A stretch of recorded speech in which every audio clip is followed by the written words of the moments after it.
Você que trouxe a sua Bíblia, eu peço gentilmente que você abra na segunda carta de Paulo a Timóteo. Nós iremos ler no capítulo 1, do versículo 8 até o versículo 14. Segunda de Paulo a Timóteo, capítulo 1, do versículo 8 até o versículo 14. Já está ali, também projetado no Data Show, para quem não trouxe a sua Bíblia. Diz assim, palavras do apóstolo Paulo: não te envergonhes. Paulo falando a Timóteo, é claro. Não te envergonhes, portanto, do testemunho de nosso Senhor, nem do seu encarcerado, que sou eu. Pelo contrário, participa comigo dos sofrimentos, a favor do Evangelho, segundo o poder de Deus, que nos salvou e nos chamou com santa vocação, não segundo as nossas obras, mas conforme a sua própria determinação e graça, que nos foi dada em Cristo Jesus, antes dos tempos eternos, e manifestada agora pelo aparecimento de nosso Salvador, Cristo Jesus, o qual não só destruiu a morte, como trouxe à luz a vida e a imortalidade mediante o Evangelho, para o qual eu fui designado pregador, apóstolo e mestre, e por isso estou sofrendo estas coisas. Todavia não me envergonho, porque sei em quem tenho crido, e estou certo de que Ele é poderoso para guardar o meu depósito até aquele dia. Mantenha o padrão das sãs palavras que de mim ouviste, com fé e com amor que está em Cristo Jesus. Guarda, ó Timóteo, e perdoe-me colocar Timóteo aqui, mas para ficar mais enfático, guarda o bom depósito, mediante o Espírito Santo que habita em nós. Versículo 12, porque sei em quem tenho crido. Graças a Deus, porque sei em quem tenho crido. Esse é o tema da ministração dessa noite, e eu pensava muito a respeito dessa mensagem. Eu tenho certeza que esse texto é um texto que foi lido por vocês provavelmente dezenas e dezenas de vezes, não é verdade? Alguém aqui nunca leu esse texto antes? Todos já leram esse texto. E esse texto, queridos, especificamente esse pensamento que eu pensei, que eu tirei do versículo 12, porque sei em quem tenho crido, são palavras que têm o poder de mudar as nossas existências. São palavras que têm o poder de mudar o curso e o rumo das nossas vidas. São apenas 6 palavras, porque sei em quem tenho crido. Mas são palavras poderosas. E de repente você esteja pensando, pastor Josué, ou bispo Oséias, você está exagerando. Por que tem o poder? Porque essas palavras têm o poder de mudar as nossas vidas. Eu não me refiro propriamente às palavras tomadas separadamente, porque de fato a palavra separada nada faz, nada realiza, mas eu me refiro sobretudo, eu me refiro fundamentalmente, eu me refiro essencialmente ao pensamento e à ideia que é trazida pela conjuntura e pela reunião dessas palavras. E eu me refiro ainda mais, especificamente falando, às respostas, e preste atenção nisso, que são dadas a algumas perguntas que nós devemos e precisamos fazer a partir desse pensamento que foi exarado nessa noite. Porque sei em quem eu tenho crido. Eu não sei se você é um cristão curioso.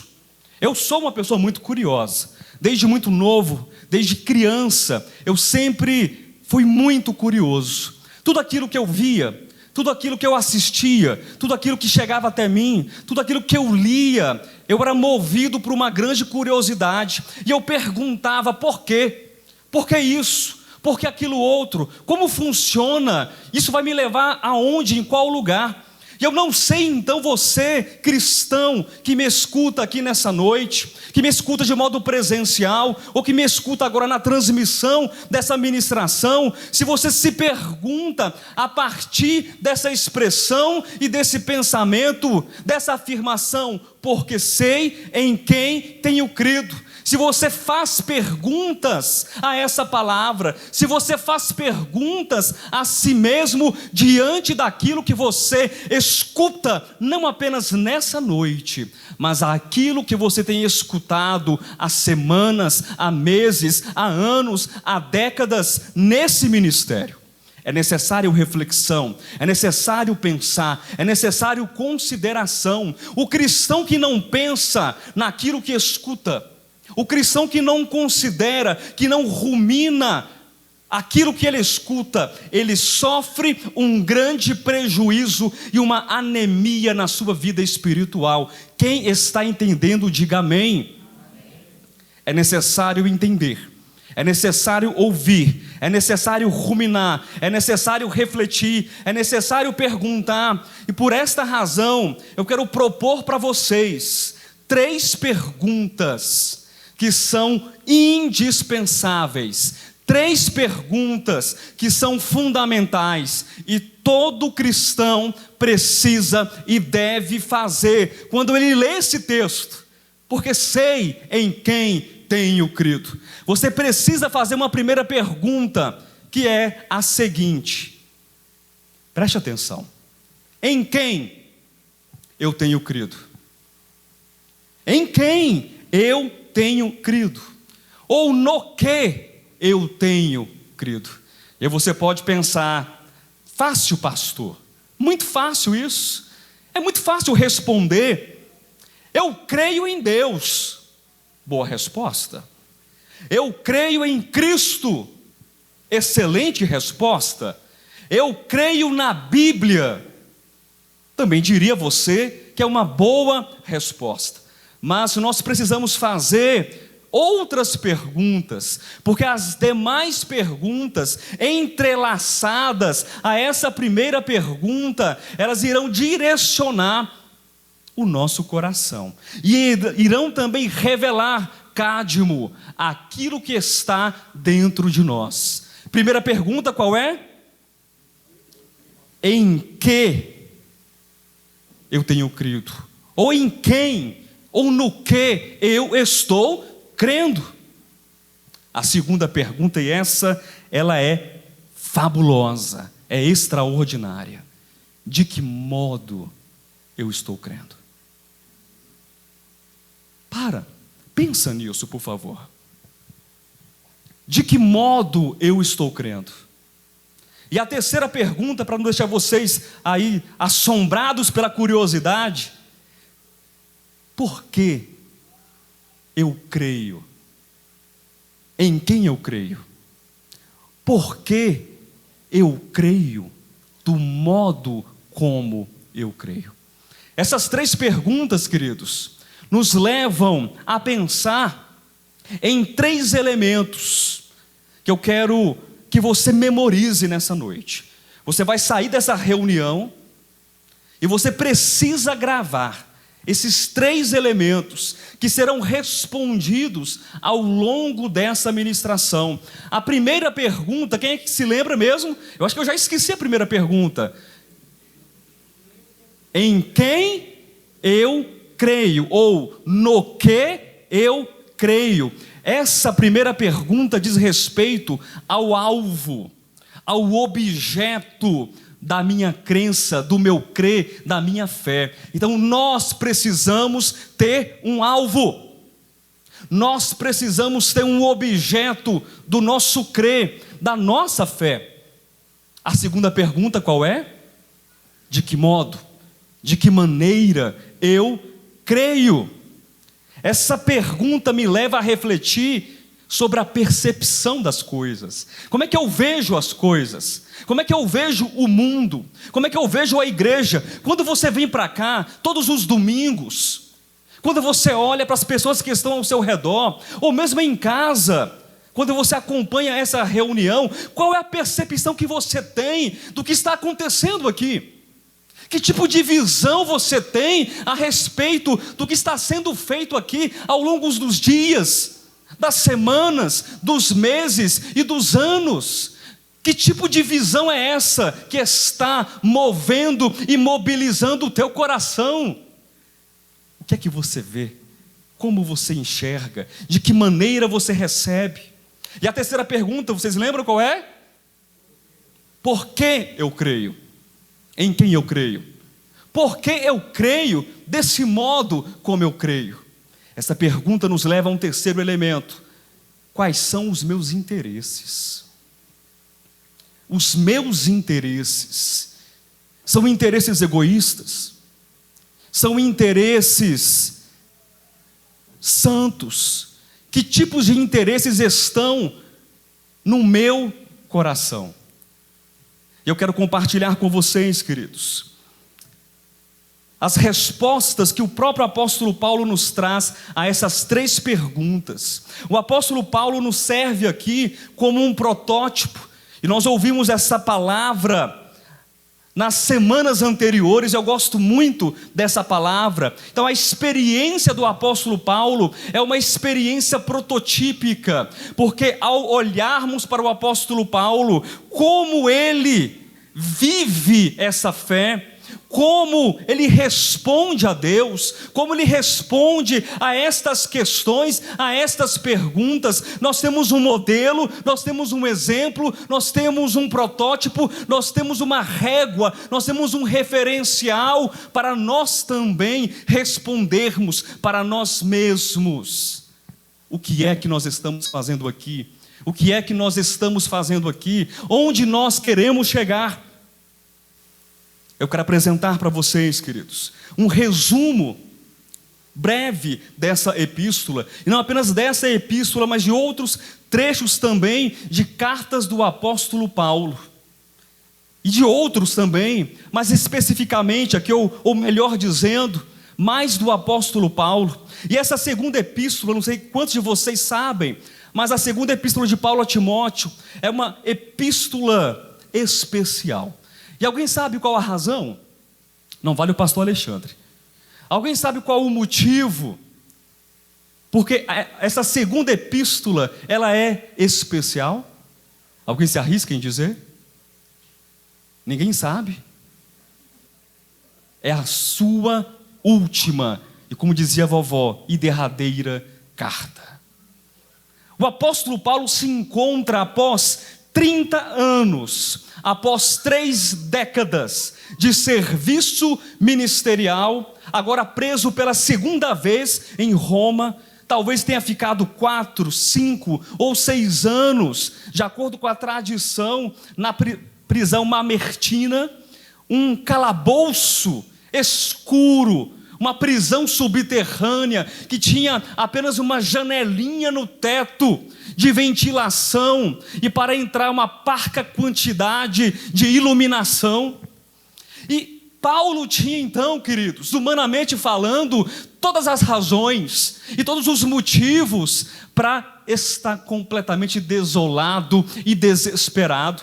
Esse é o contexto da segunda carta de Paulo. Esse é o contexto da segunda epístola de Paulo a Timóteo, uma das epístolas pastorais, mas Paulo movido por um espírito de coragem, Paulo movido por um espírito de revelação, ele diz no final, no capítulo 4, eu combati o bom combate, eu completei a carreira, eu guardei a fé.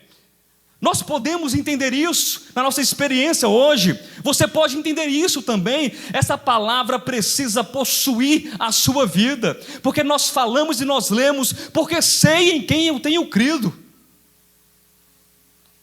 Paulo sabia em quem ele estava crendo, no alvo da sua crença. Paulo sabia, havia um modo como ele cria, havia interesses no coração de Paulo, e hoje nós falamos Ou nós percebemos, na verdade, em tantas igrejas, em tantos lugares, interesses e modos de crer e alvos que são tão distorcidos daquilo que é o propósito eterno de Deus. Quer ver um exemplo?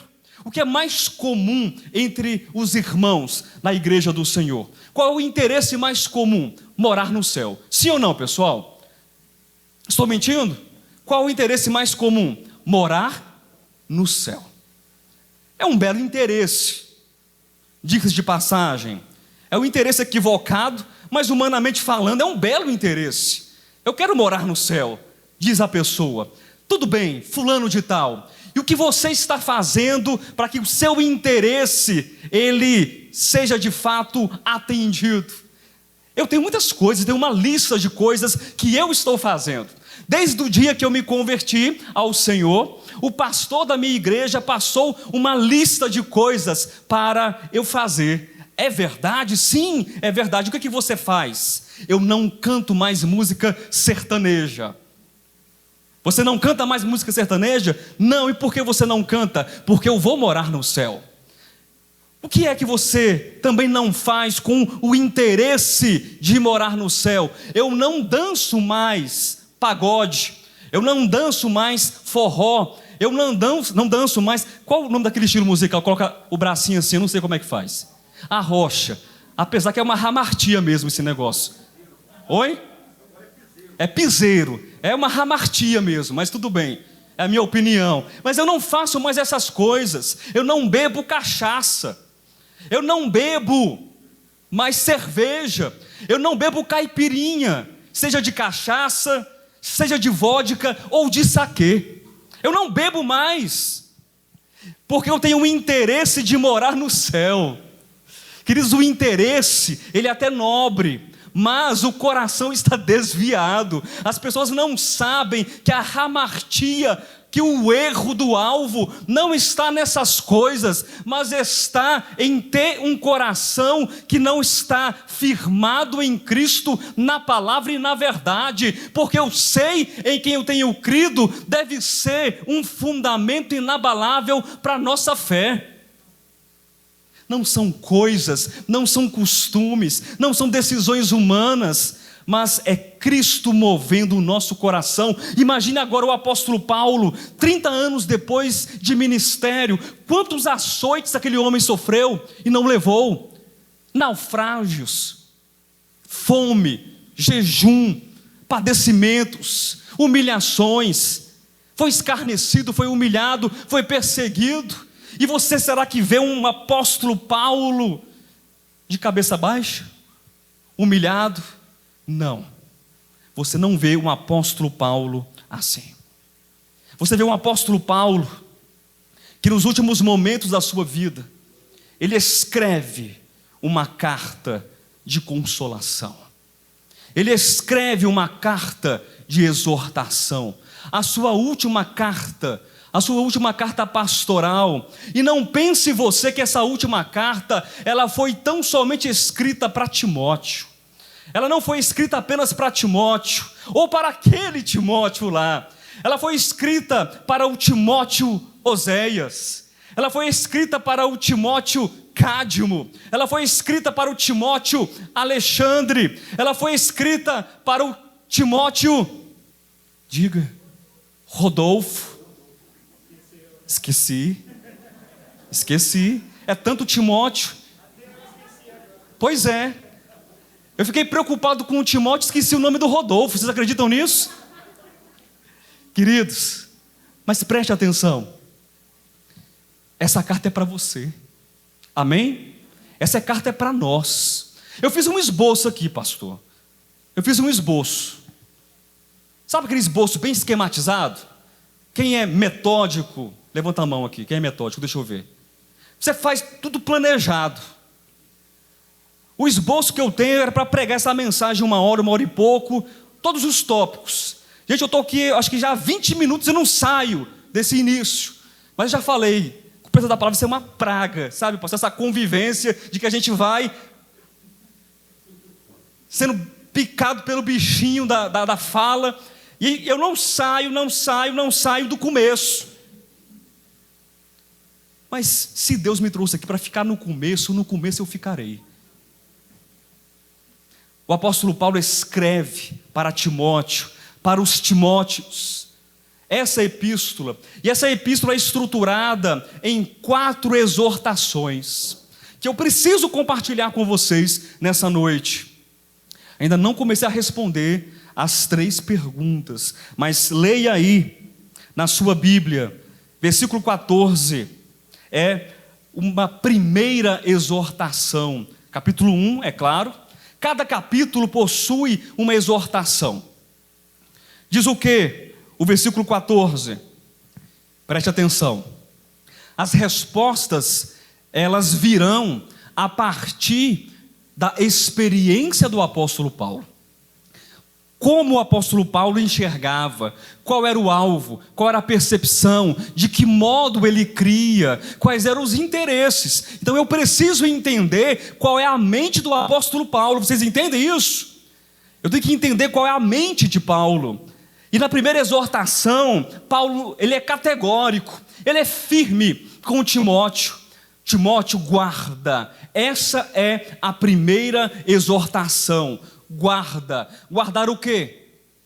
Guarda esse trocado que está no teu bolso aí, Timóteo. Guarda isso, não tem muito valor não, mas é o que você tem. É isso? Guarda o bom depósito. No original grego, esse bom, ele poderia ser traduzido por belo depósito.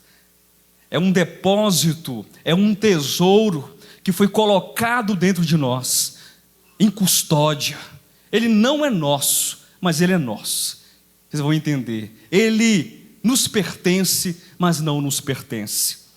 Vamos ler aqui também no capítulo 2, uma segunda exortação, versículos 3, 8 e 9. Tu, pois, filho meu, fortifica-te na graça que está em Cristo. Versículo 3 agora. Participa dos meus sofrimentos, como bom soldado de Cristo. Versículo 8.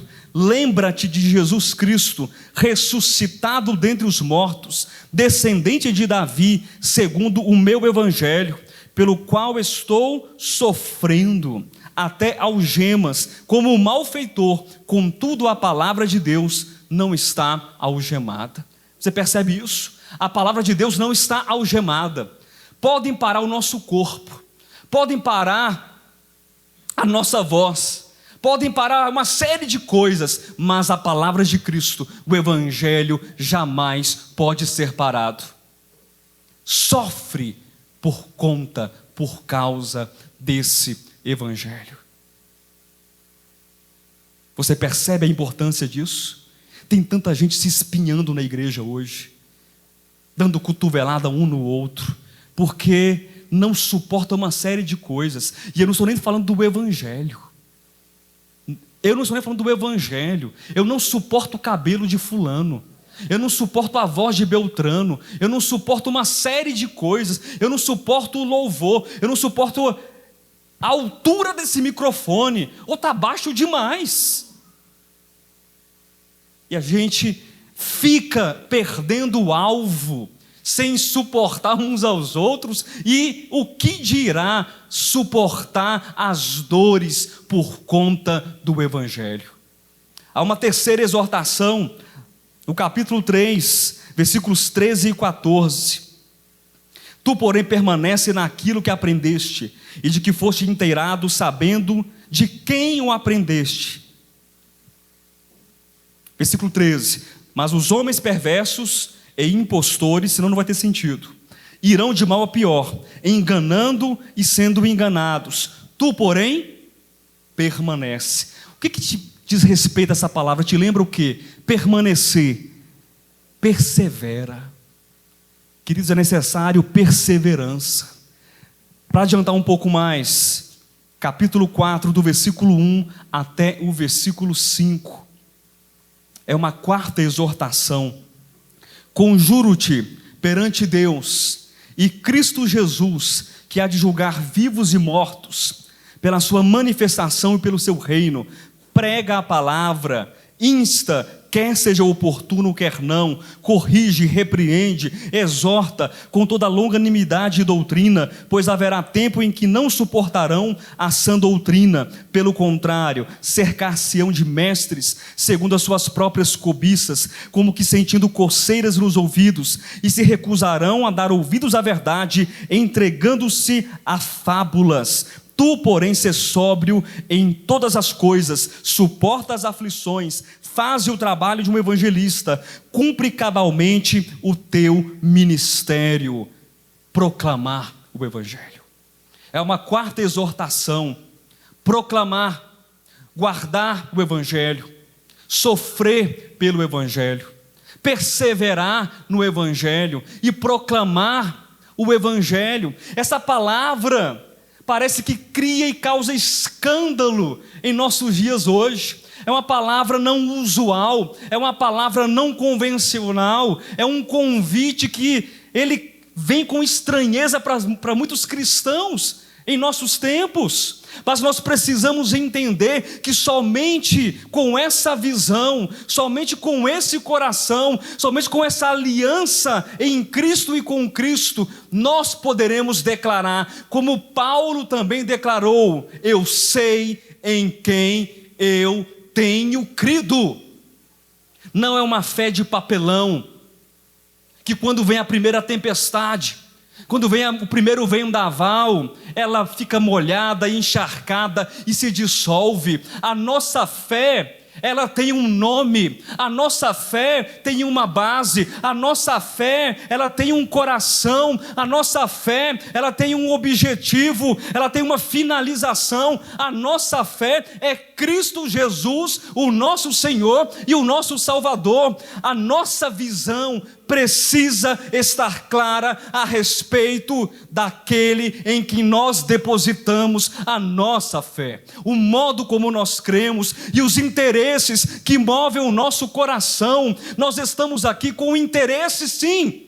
Eu sou uma pessoa que tem um interesse, amém? Diga: eu tenho interesses, eu tenho um alvo, eu tenho um alvo.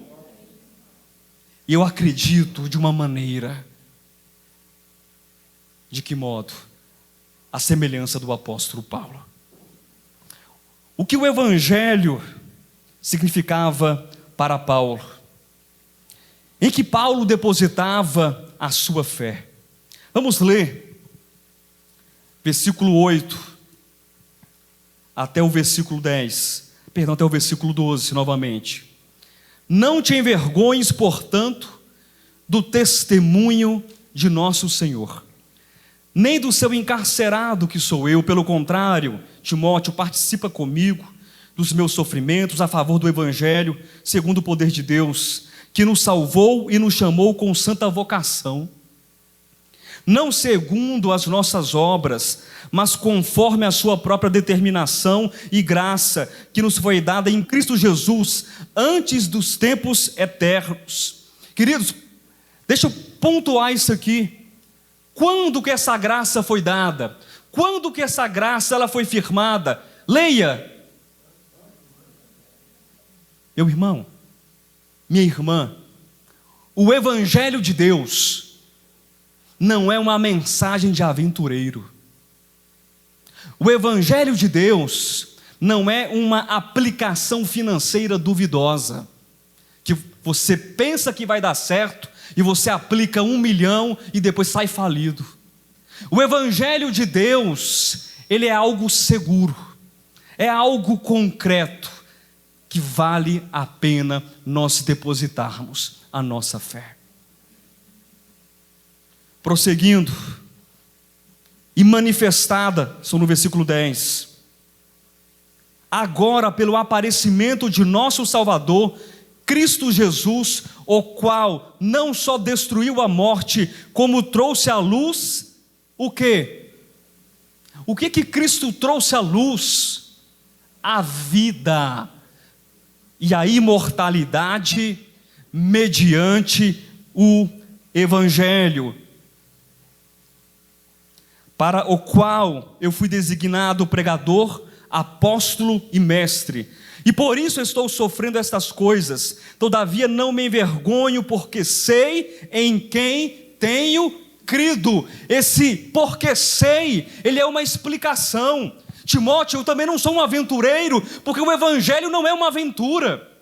Eu sei, Timóteo, eu não estou perdendo o meu tempo, eu não estou gastando o meu tempo, eu estou aqui porque eu sei em quem eu tenho crido. Eu estou prestes a morrer, eu vou ser executado, eu vou ser morto, eu estou numa prisão fria, escura e úmida. Ele não recebeu aplausos pelo seu serviço, mas muito pelo contrário, o apóstolo Paulo recebeu perseguições. E você quer receber aplausos? Mas Paulo, ele se dedica ao Senhor, e ele escreve a Timóteo: a minha fé, eu encarcerado, servo do Senhor, algemado, prisioneiro, a minha fé está no Senhor, que desde os tempos eternos, Ele programou, Ele assinalou, Ele projetou, Ele reservou um evangelho de vida para todos os homens. Evangelho é sinônimo de vida, evangelho é sinônimo de libertação, evangelho é sinônimo de cura. Por isso, Paulo tinha um alvo. Qual é o nosso alvo? É o Senhor. Porque esse evangelho é o próprio Cristo. O próprio apóstolo Paulo também declara em Romanos capítulo 1, que o evangelho prometido, ele foi prometido com respeito. Com respeito. Deixa eu perguntar aos linguistas de plantão, aos mestres e doutores em língua portuguesa, o que significa a expressão com respeito? Diga, pastor Alexandre, você que é linguista, erudito em latim, grego, aramaico e mandarim. Com respeito significa com finalidade, para, referente. O evangelho só se concretiza, o evangelho só tem função, o evangelho só tem finalidade, o evangelho só tem sentido com Cristo. Se você tem um evangelho que não considera Cristo, o teu evangelho não é evangelho. Qual é o alvo da nossa fé? Em quem nós estamos depositando a nossa fé? É Cristo, mas não é de qualquer maneira. É um Cristo que traz para mim não uma passagem, um ticket que eu posso perder, se deixar no bolso, se molhar, eu estou acabado. Sabe, aquele ticket de estacionamento, ou aquele ingresso do cinema para o dia seguinte, que você coloca no bolso da calça jeans, e depois, desavisadamente, você coloca, por esquecimento, na roupa suja, e da roupa suja vai para a máquina de lavar, e quando você tira o ticket, o que você encontra? Nada. Evangelho não é isso, salvação não é isso, salvação é muito mais, salvação é uma condição de vida, salvação é uma experiência de vida. Na semana passada eu fui capturado por uma expressão, capturado, completamente capturado, fiquei apaixonado por uma expressão que foi dita aqui nessa plataforma. Eu estou nesse ministério há 2 décadas. A expressão que foi dita não é novidade para mim, não, mas o modo como foi dito, a reunião, a conjuntura das palavras me arrebatou e me levou até o 3º céu. Pastor Josué, compartilhe conosco, ou relembre, salvação, abre aspas, salvação não se ganha, salvação não se perde, salvação é construída, fecha aspas. Isso mudou a minha vida, ganhei a semana, ganhei o dia. Isso é evangelho. Tem gente que está preocupado com uma salvação que está no bolso da calça, Presta atenção, porque se molhar você vai perder. Essa salvação você perde desse modelo. Mas a salvação que nós recebemos é uma salvação revelada no tempo, revelada em Cristo, mas ela foi planejada, ela foi elaborada, ela foi pensada dentro do coração de Deus. E permita-me essa expressão tão humana, mas ela foi planejada dentro do coração de Deus, antes do universo ser criado, antes dos anjos serem criados, antes da queda, antes de qualquer coisa acontecer, essa salvação estava planejada e firmada e batendo no coração de Deus, e ela foi manifestada no tempo. E quando Paulo, ele contempla essa manifestação que apareceu para ele no caminho de Damasco, ele pode dizer: sim, eu sei em quem eu tenho crido, porque ele tem um alvo, ele tem uma esperança, ele tem um propósito. E nós precisamos, muito mais do que antes, muito mais do que nos tempos das arenas romanas, onde os cristãos eram lançados às feras e às bestas, aos animais, muito mais do que daquele tempo onde os cristãos eram pregados em estacas, crucificados e queimados vivos. Nós precisamos muito mais, no tempo de Laodiceia, onde a fé está se apagando, de cristãos que tenham essa visão, que tenham esse alvo, que tenham esse objetivo e saibam dizer: eu sei em quem eu tenho crido. Eu tenho crido numa base inabalável. Eu tenho crido no Senhor, que despertou dentro de mim muito mais do que eu merecia, mas Ele é tão gracioso e tudo está aqui dentro de mim. E essa base, ela é inabalável. Esse é um evangelho em que nós podemos construir a nossa existência. Você entende isso? Às vezes eu vejo o Rodolfo pulando aqui, igual um grilo, igual um saci, e pula, e pula, e pula, e pula, dá aqueles pulinhos assim, né, Rodolfo? Agora imagine você, se o Rodolfo e todo o ministério de louvor e mais umas 10 pessoas viessem para cá, pulando, o que ia dar? O que ia acontecer aqui? Por quê? A estrutura não suporta. Sabe por que a gente às vezes não consegue vencer os nossos problemas, pastor Alexandre? Sabe por que às vezes não consegue resolver questões mínimas? Porque a nossa estrutura não suporta. A gente está numa estrutura errada. Mas quando você tem a visão de que a estrutura é Cristo, meu irmão, pode pular 10, pode pular 100, pode pular 1000, pode pular 10.000, porque o fundamento é Cristo. Aplauda o Senhor. E o próprio Cristo garantiu que as portas do inferno jamais prevaleceriam contra a igreja do Senhor, porque a estrutura não é humana, a estrutura não é temporal, a estrutura é divina, eterna e imutável. Porque eu sei em quem eu tenho crido.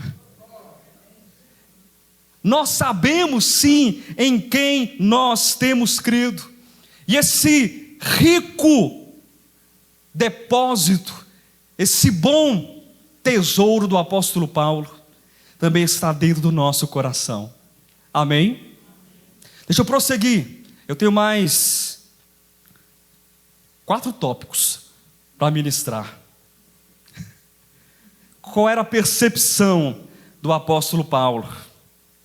O que ele via? Será que Paulo via uma salvação apenas posicional? Será que via? Porque se Paulo enxergava assim, pensa comigo, por favor. um homem de aproximadamente 60 e poucos anos de idade, preso pela segunda vez em Roma, uma prisão muito escura. Valeu a pena? Humanamente falando, você não minta, isso não é pegadinha. Valeu a pena? Com os olhos humanos.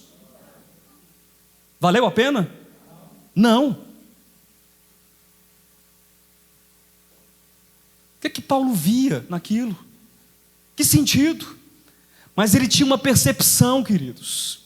O evangelho para Paulo, para você e para mim, não é um evangelho que tira você daqui e coloca ali. Você entende isso? Uma salvação daqui para acolá. Não. É um evangelho que muda a nossa maneira de pensar. É um evangelho que muda a nossa maneira de ver. É um evangelho que muda a nossa maneira de amar. É um evangelho que muda a nossa maneira de entender o outro.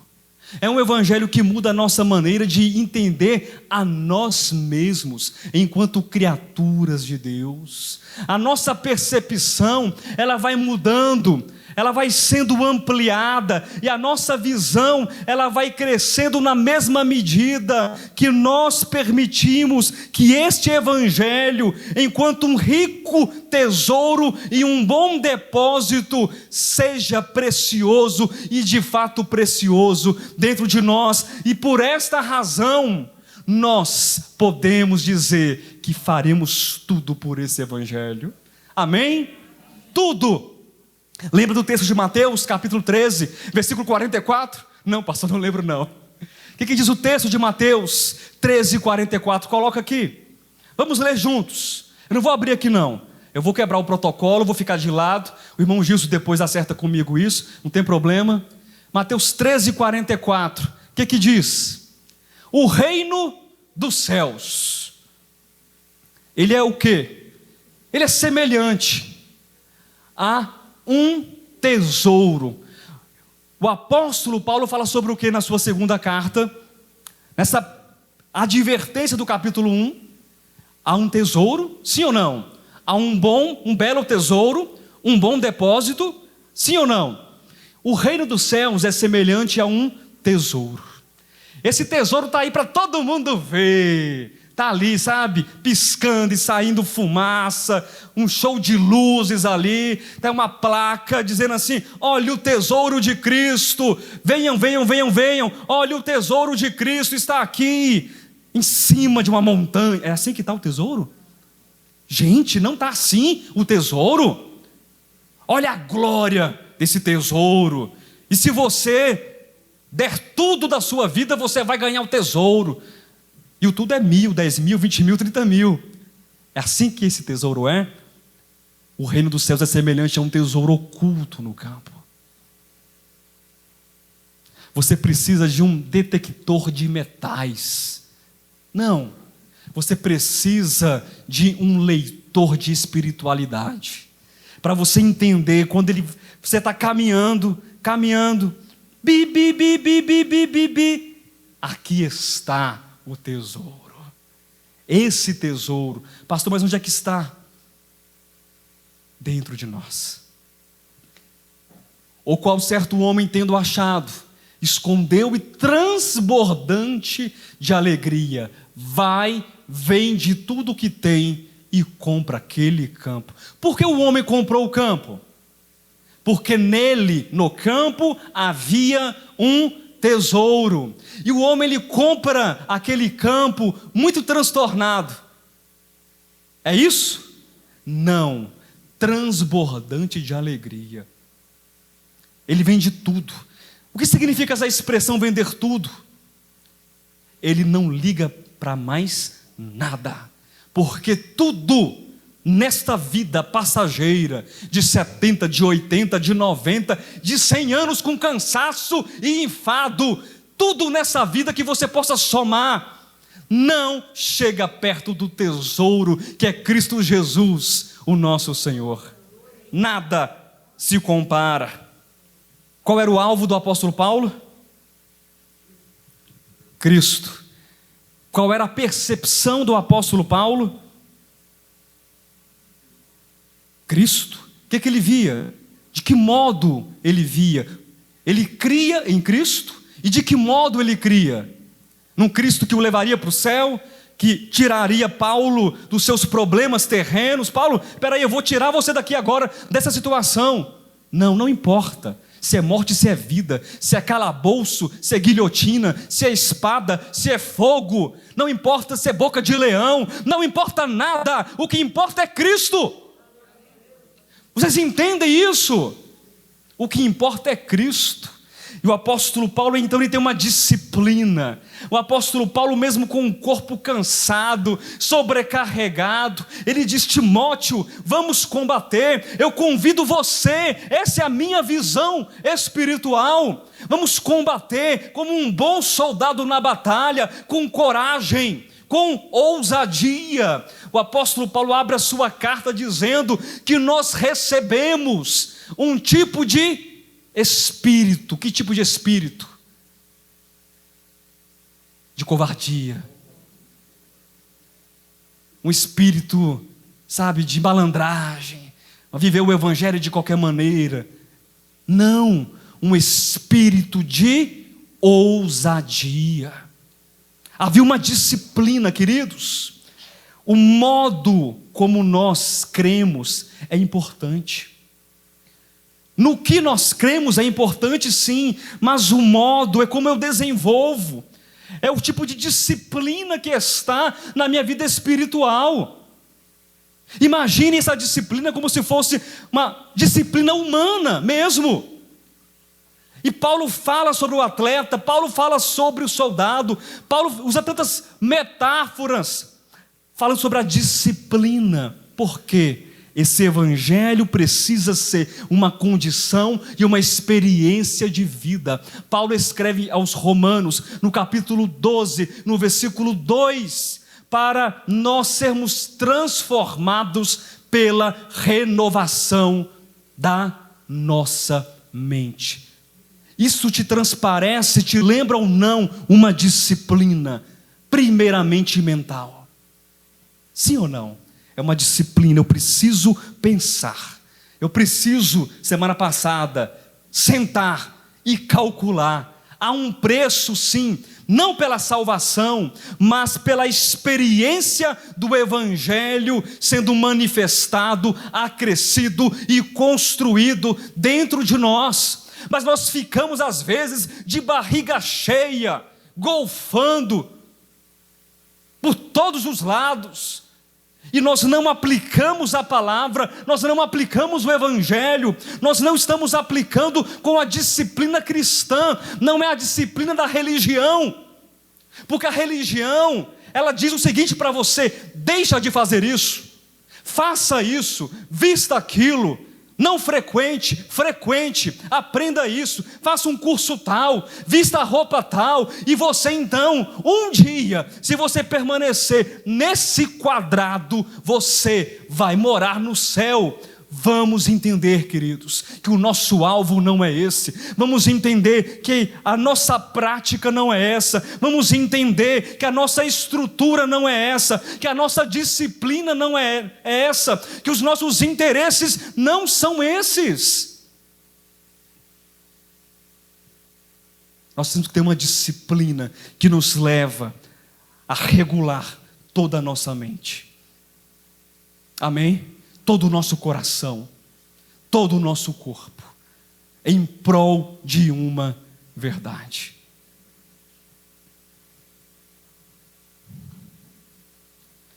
Quais eram os interesses do apóstolo Paulo diante do evangelho? Havia 3 grandes responsabilidades que o apóstolo Paulo compartilha, e essas 3 grandes responsabilidades precisam ser as nossas 3 grandes responsabilidades. Quem quer saber? Só uma pessoa, amém. Mas não tem problema. Você que não quer saber, você vai ouvir a si mesmo. Porque Deus me deu o espírito, foi de ousadia. Eu falei para o Marcão na entrada. Marcão falou assim: você está bem? Foi, Marcão? Tá bem? Tá com coragem? Foi mais ou menos isso, não foi? Parafraseando? Tá com coragem? Eu falei, meu irmão, eu tenho coragem, e não é pouca não. Eu tenho 1,65 m de coragem, porque 1,65 m de coragem é muita coragem. Oh, glória a Deus. Pastor Oséias, pastor Josué, qual é a primeira responsabilidade? Leia no versículo 11 aí. E agora o bicho vai pegar aqui, viu? Você achou que ia ficar só essa palavra de é Paulo, mas você agora também. Versículo 11. Esse evangelho que está no versículo 10, mediante o evangelho para o qual eu fui designado pregador, apóstolo e mestre. Primeira responsabilidade do apóstolo Paulo é comunicar o evangelho. Tá simples, quem entendeu diga amém. Muito bem. Mas eu disse para vocês que as perguntas que foram feitas foram 3, e quais foram? Em quem eu creio, como eu creio e por que eu creio, ou seja, o alvo, a percepção e o interesse, o que me motiva. Essas respostas, elas seriam trazidas a partir da experiência de Paulo. Qual é o interesse de Paulo? Eu tenho interesse. Qual é Paulo? Eu vou comunicar o evangelho. Vai comunicar? Eu vou. Mas você está preso? Não me importa, eu escrevo uma carta. Mas você está algemado, você não pode escrever. Eu vou ditar. Não importa, eu vou proclamar o evangelho. E às vezes nós ficamos tão tímidos. Ah, pastor, mas também tem uma razão. Aqui o texto diz que é Paulo. Olha só, pastor, eu fui designado pregador, eu fui designado apóstolo, eu fui designado mestre. É o apóstolo. Você é apóstolo? Quem é apóstolo aqui, levanta a mão, que a gente vai orar por você, em nome de Jesus. Essa igreja aqui tem apóstolo? Não. Mas essa igreja, ela tem uma mensagem apostólica. Quem é mestre aqui? Levanta a mão. Não vale o Alexandre. Pastor, mas eu não sou apóstolo, eu não sou mestre, mas você é um pregador, um proclamador do evangelho.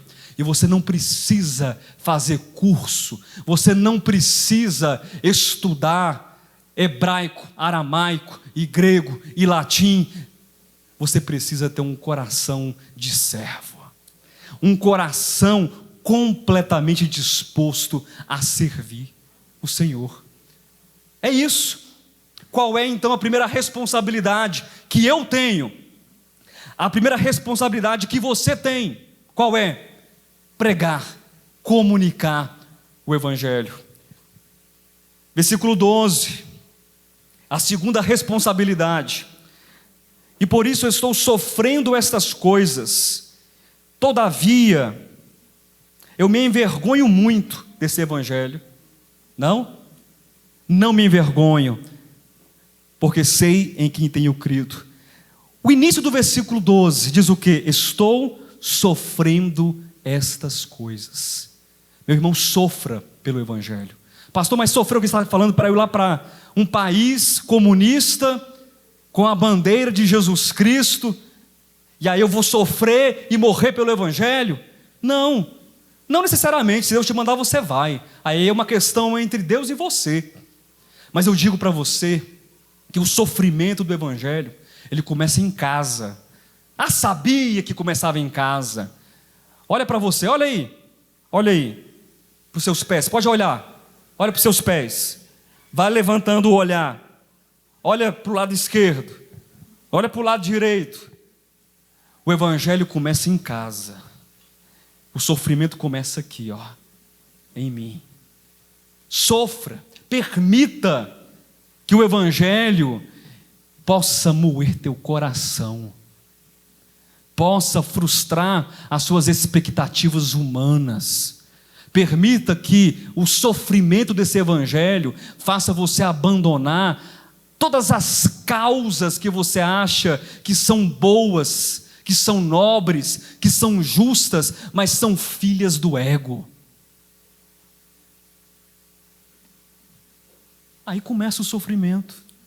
Não, mas não quero sofrer não, pastor. Eu não quero essa disciplina não. Eu quero ficar no oba-oba. Disciplina, sofra como um bom atleta. Ontem eu tive uma experiência fabulosa. Deixa eu contar essa experiência. Eu tenho mais alguns minutos. Eu tenho 42 anos de idade. Pela primeira vez na vida, eu fui apresentado a um jogo apaixonante. Tênis. Foi muito bacana. Gostei demais. Eu e outra pessoa que a gente sofreu bastante ontem. Mas há uma disciplina nesse jogo. Há uma estratégia nesse jogo. E aí eu fiquei pensando assim, mas eu quero jogar. Agora imagine, eu quero jogar de que maneira? De qualquer maneira eu vou jogar? Não. Há uma disciplina de alimentação. Há uma disciplina de sono. Há uma disciplina de tática, de treinamento, de regras. Há uma disciplina. E eu entendi uma coisa a partir daquela experiência que eu tive ontem. É claro que isso serve com outros esportes também. Tênis é uma filosofia de mente. Tênis é uma filosofia. É um processo mental. O evangelho, ele começa na nossa mente. O evangelho, ele começa aqui. E nos faz sofrer. E nos faz às vezes espinzinhar. Eu não quero, não vou, igual uma criança irritada. Mas você precisa parar de sapatear e crescer, meu amigo. E entrar na disciplina, não da igreja, não do banco da igreja. Sabe, porque o pastor vai me disciplinar, mas permita-se essa disciplina de Deus. Permita-se sofrer pelo evangelho. Terceira responsabilidade. A primeira qual foi? Pregar, comunicar. A segunda, sofrer. E a terceira, vamos ler? Versículos 13 e 14. Mantenha o padrão das sãs palavras que de mim ouviste, com fé e com amor que está em Cristo Jesus. Guarda o bom depósito, mediante o Espírito Santo que habita em nós. Zelo. Zele pelo evangelho. Olha o que Paulo diz para Timóteo. Paulo está, como diz, nós somos um povo muito caricato na nossa linguagem. O brasileiro é muito caricato, sim ou não? Paulo estava ali praticamente com o pé na sepultura. Vocês entendem a minha expressão? Estava com o pé na sepultura. Podia estar desesperado. Mas eu já fiz tanto. 30 anos, 3 décadas. Está pregando. Olha o que me resta aqui. Olha o que me resta.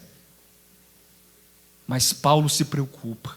Antes da sua partida, ele se preocupa com aqueles que viriam após ele, com o fio condutor da palavra da verdade.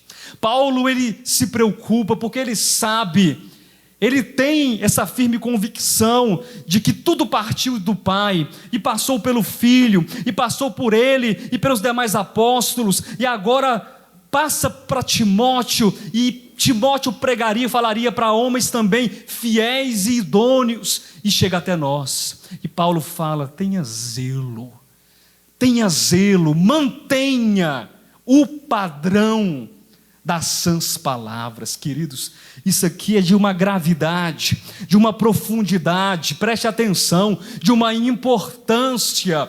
Nós temos milhares e milhares de pontos de pregação no Brasil. Eu não vou falar do mundo, não, vou falar do Brasil.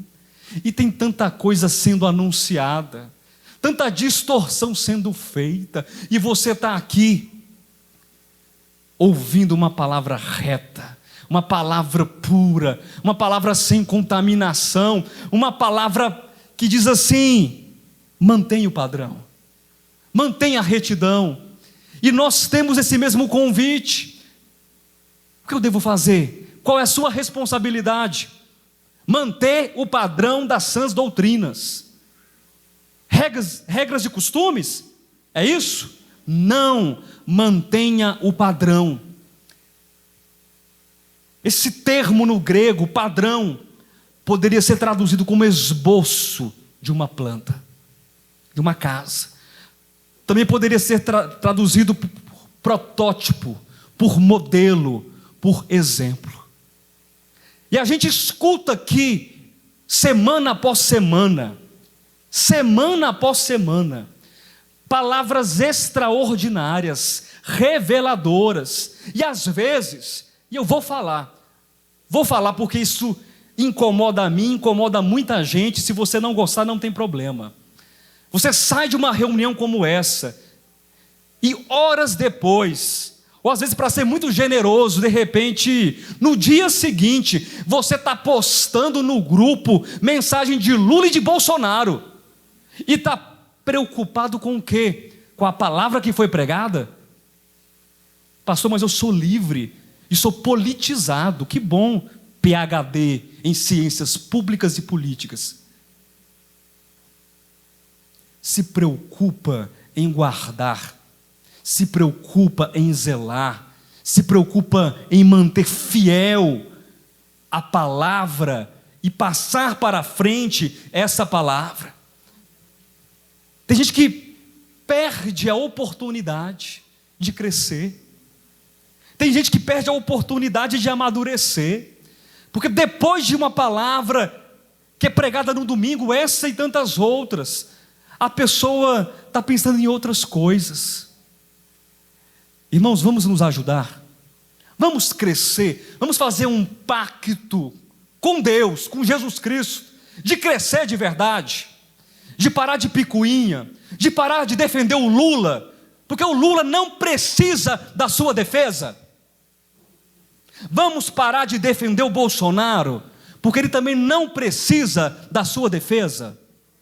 Vamos parar e vamos manter o nosso coração sadio, o nosso coração reto, o nosso coração preso, amarrado e cimentado à palavra encarnada, o verbo de Deus. Paulo, ele diz para Timóteo: mantenha o padrão, Timóteo, mantenha o protótipo, mantenha o esboço. Timóteo constrói a partir dessa planta, mantém o exemplo, o referencial. E como se Timóteo perguntasse para Paulo: mas como eu não estou entendendo? Mas de que modo? Mantenha o que você ouviu. O que você ouviu, Timóteo? O que eu ouvi? Sim, de mim. E de que modo? Com fé e com amor que está em Cristo Jesus. Você percebe isso? A importância, a singularidade. Mantém, mas não é de qualquer maneira, Rodolfo. Agora eu lembrei seu nome, Timóteo Rodolfo. Mantém com fé, mantém com amor. Pastor, não pode ser só de um jeito? Não, tem que ser com fé e tem que ser com amor. Porque uma fé sem amor, ela é cega. Porque uma fé sem amor, ela enxerga tudo, todas as coisas teologicamente falando. Porque essa fé é a sã doutrina. Ela enxerga tudo, cada detalhe, cada nuance. Mas sem o amor, ela apedreja em nome dessa mesma fé que ela diz defender. O amor, ele é o cimento, é a cola da perfeição. E esse ministério caminha com amor. Esse ministério caminha com fé. Guarda, versículo 14, o bom depósito. Guarda o bom depósito. De que jeito? Mediante o Espírito Santo que habita em nós. Oh, aleluia! Alguém pode se perguntar assim: mas pastor Josué, o que é que dava tanta confiança para o apóstolo Paulo, afinal de contas? O que é que dava essa confiança toda? Alguém se arrisca em dizer? O que é que dava confiança para o apóstolo Paulo? Já sei, você não respondeu, eu vou me antecipar. Era o nobre nascimento dele. Pensa no homem bem nascido. Sim, bem nascido. Leiam Filipenses capítulo 3, do versículo 4 até o versículo 11. O apóstolo Paulo tinha uma dupla cidadania. Judeu, de uma tribo amadíssima, romano também, cidadão romano. Então o que garantia essa confiança de Paulo? Era o nascimento dele?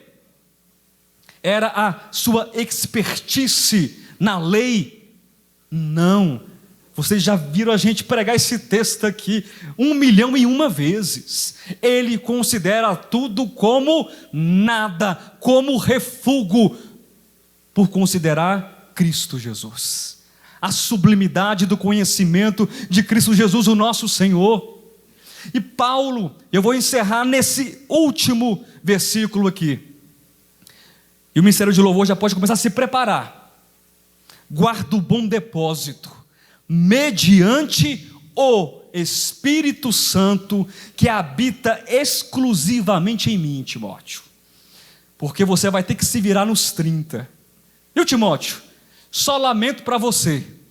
Eu sou um eleito. Eu andei com Jesus Cristo, não o Jesus encarnado, ali como foi Pedro, andou Pedro e Tiago. Não, eu andei com o próprio glorificado, o Cristo glorificado. E esse Espírito está apenas em mim. Não é isso? Está em quem? Em coro, a igreja, em coro, vamos lá. Em nós. Sabe o que isso quer dizer para você, meu querido? Aguenta a lapada aí, nas costas. A mesma ousadia que havia no apóstolo Paulo, ela pode também existir em você. Porque o mesmo Espírito que habitava e habita nele, habita também em você. Porque sei em quem tenho crido. Eu sei agora em quem tenho crido. Eu sei quem é e o que é o meu alvo.